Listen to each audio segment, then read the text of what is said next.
Hi all, welcome and welcome back to my channel. In this video, I'm going to share two more terrifying stories with you out of St. Paul, Minnesota and Weld County, Colorado. But before I start, I want to say thank you to all of my new subscribers for giving my channel a chance, and to all of my supporters who have been here for a while for still putting up with me. You're the best. Thank you all so very much. I'm going to start in St. Paul, where police say they've found the dismembered remains of 34-year-old missing mom, Manijah Starin.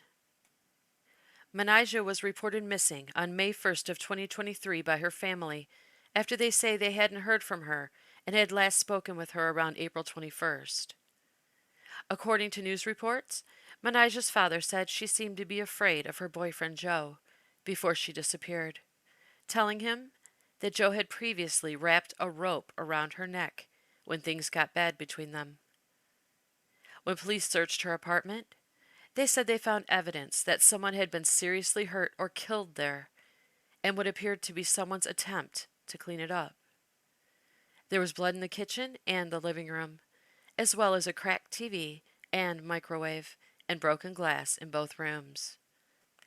Then police obtained surveillance footage of Manijah with her boyfriend, Joe Jorgensen, outside of her apartment on April 21st, which they say showed her running away and Jorgensen chasing her, catching her, and pushing her back inside. Later on in the footage, Jorgensen is seen again leaving Manijah's apartment alone. She was never seen or heard from again. News reports said police obtained a search warrant for Jorgensen's apartment that stated they also obtained surveillance video showing Jorgensen coming and going from Manijah's apartment during the week after he dragged her back into her apartment up to 28 times, carrying duffel bags, backpacks, and a suitcase. They also found a Facebook post from Jorgensen to Manijah, dated April 5th, that they say was threatening her. When SWAT tried to serve the warrant on Jorgensen, they said they observed him trying to flee his apartment through a back window. But when he realized he was surrounded, he barricaded himself in his bedroom and started a fire. So they used chemical irritants to smoke him out. And when he finally came out, he yelled that he had a gun and that he was going to kill them all. Then he grabbed the rifle of one of the SWAT team members and tried to wrestle it from him. He was overcome and arrested. Police found information from the data on Jorgensen's phone, which led them to a storage unit. And when they checked it out on June 28th, they claimed there was a strong smell of decomposition outside of the unit. Once inside, they said they found a bag filled with cleaning supplies, a large cooler wrapped in plastic, a suitcase, and a duffel bag, all containing human body parts, wrapped in bags and layers of plastic wrap. The body parts were identified as the remains of Manijah Starin. Then, police gave this press conference. Thank you. Good afternoon. My name is Sergeant. Oh, wait. Good afternoon. My name is Sergeant Mike Ernster. That's spelled E-R-N-S-T-E-R. I'm the Public Information Officer for the St. Paul Police Department. Unfortunately, I'm here today to talk about the facts of a tragic ending to a missing persons case that recently ended. Our investigators worked hard to find her, but unfortunately the end was the worst possible outcome. This investigation began on May 1st when the family of Manijah Starin reported her missing. Manijah also is referred to as Manny by her friends and family. The family had last spoken to her in mid-April of this year, and they were concerned for her. They were concerned that she has not reached back out to them, and they were unable to contact her. Epidemic Sound provides you with restriction-free music and sound effects that you can use across all of your content without having to worry about it. Our investigators opened a case and began looking for her. That search began where she was last known to reside, which is her apartment on the 1400 block of East 7th Street in St. Paul. Investigators went there and spoke to management of the building and eventually executed a search warrant on her apartment. That search warrant located blood evidence and also and other evidence, video surveillance evidence in relation to activity around her apartment. At this point, investigators believed a crime had occurred and they had identified a person of interest. That person of interest, Joseph Jorgensen, investigators started to look into his connection to Starren and possibly try to find him and try to learn what he knew about her. He was the last known person to be in her apartment on 7th Street after her disappearance. The one piece about Jorgensen is that he did not report her missing to police. Instead, he just went on with his life without saying anything to anyone. Our investigators focused on an apartment earlier this week, on Monday, in relation to a search warrant in Maplewood at an address on Century Avenue. Our SWAT team executed the search warrant on behalf of our investigators. They encountered Jorgensen in the apartment where he started a fire, fought with officers, and attempted to disarm them. 2 officers were injured in this incident. Jorgensen was arrested on unrelated charges and booked into the Ramsey County Jail. A search of the apartment did reveal additional blood evidence that we believe is related to this case. As the investigation went on, a connection was made to a storage unit in Woodbury, Minnesota. It was located on the 800 block of Weir Drive. On Wednesday, June 28th, investigators executed a warrant at this storage unit and did discover human remains inside the unit. Our forensic services unit, as well as the Ramsey County Medical Examiner, did respond to the storage unit, and they processed it as if it was a crime scene. The remains in question were brought to the Ramsey County Medical Examiner's office for further examination. On Thursday, June 29th, yesterday, the Ramsey County Medical Examiner did identify those remains as Manny Starren of St. Paul. They also ruled that the cause of her death was homicide. Jorgensen still remains in the Ramsey County Jail, and the investigators forwarded their investigation to the Ramsey County Attorney's Office for review. This afternoon, the Ramsey County Attorney's Office have charged Joseph Jorgensen with the murder of Manny Starren.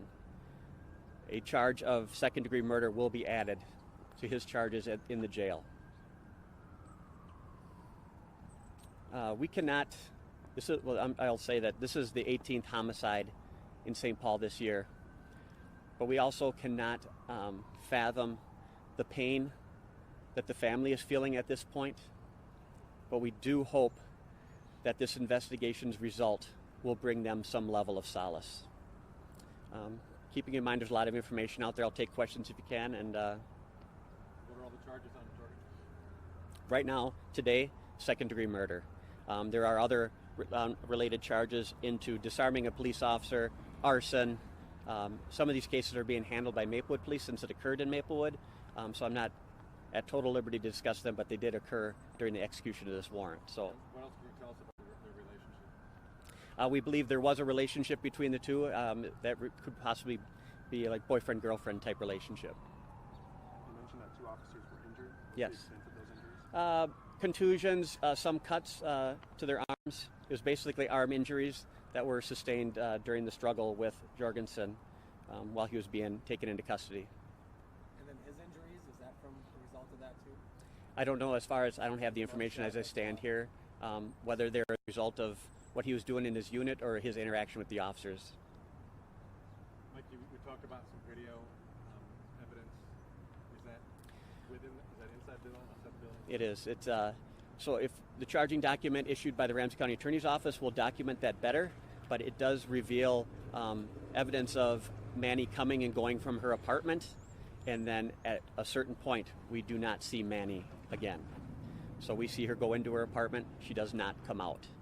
Jorgensen is the only one that comes out of the unit, and Manny is never seen again until we find her in Woodbury. Who owns the cameras that are The cameras are the responsibility, or the ownership is the apartment complex.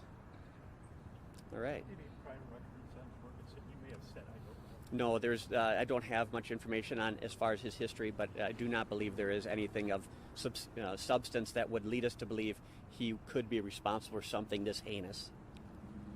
One of those search warrants mentioned that there's another woman reported missing, possibly who interacted with Jorgensen. Has an investigation been opened on that case, or can you tell us details about that? Yeah, that is correct.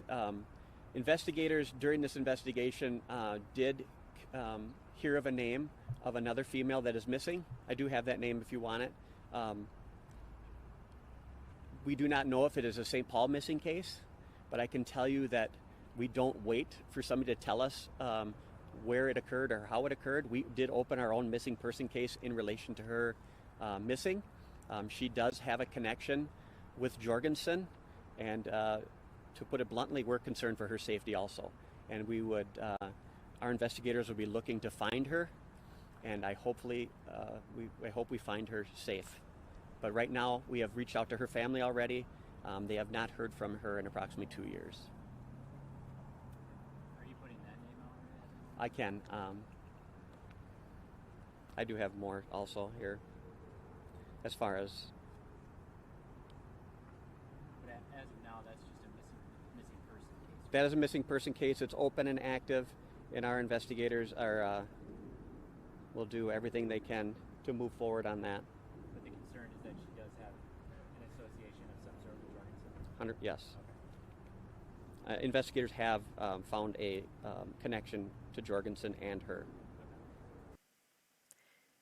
As you heard at the end of the questions, police also believe Jorgensen may be linked to a second missing woman, Fanta Zayavong, who they say was last seen with him in 2021 before she disappeared. She was not reported missing, though, until May of 2023, and police say they are concerned for her safety. Jorgensen has been charged with second-degree murder, arson, disarming a police officer, and other charges. Next, I'm going to take you to Weld County, Colorado, where a 15-year-old girl who wanted a boyfriend found herself threatened, stalked, and terrified. According to police, by May of 2023, 15-year-old Lily Silva Lopez had been dating her 16-year-old boyfriend Giovanni Cardona for about 6 months. Two teens who should have been having fun, enjoying life, having pizza and going to a movie on a Friday night, and talking about their goals and dreams for their futures. But, according to Lily's mom, that wasn't how their relationship was.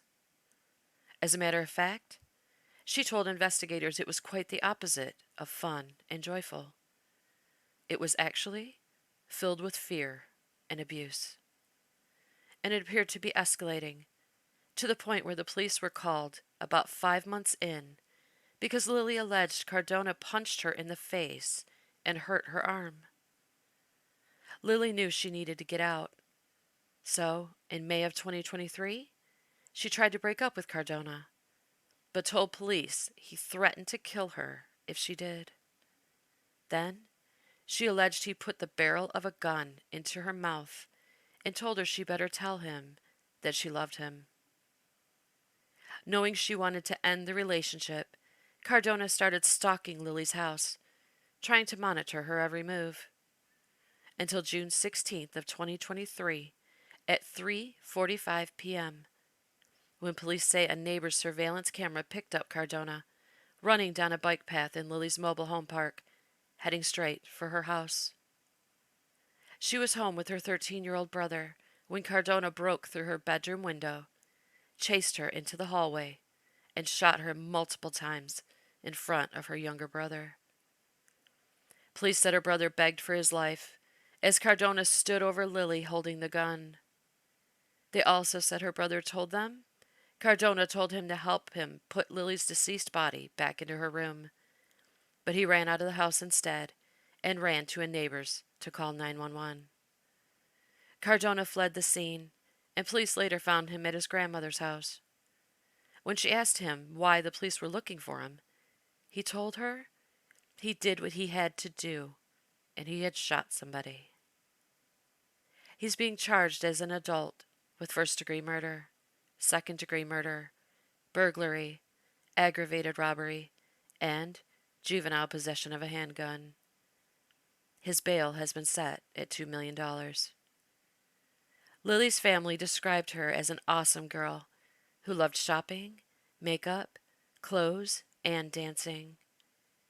She was taken from this world just 5 days before she would have turned sweet 16 on June 21st.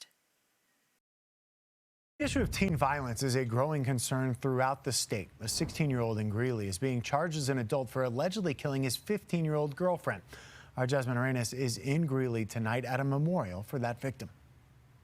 Flowers, stuffed animals, candles, and a birthday balloon surrounded the window of 15-year-old Lily Silva Lopez, who was murdered in her home June 16. I mean, it's peaceful, but we've had crime and stuff, but nothing like this. Neighbors in the area, like Cardenas, are still in shock. So I saw the neighbor of the tow truck, and I stopped. I said, "What's going on?" He goes, "Oh, the police are looking for you to get camera from your footage." I said, "Why?" He goes, "Someone got killed."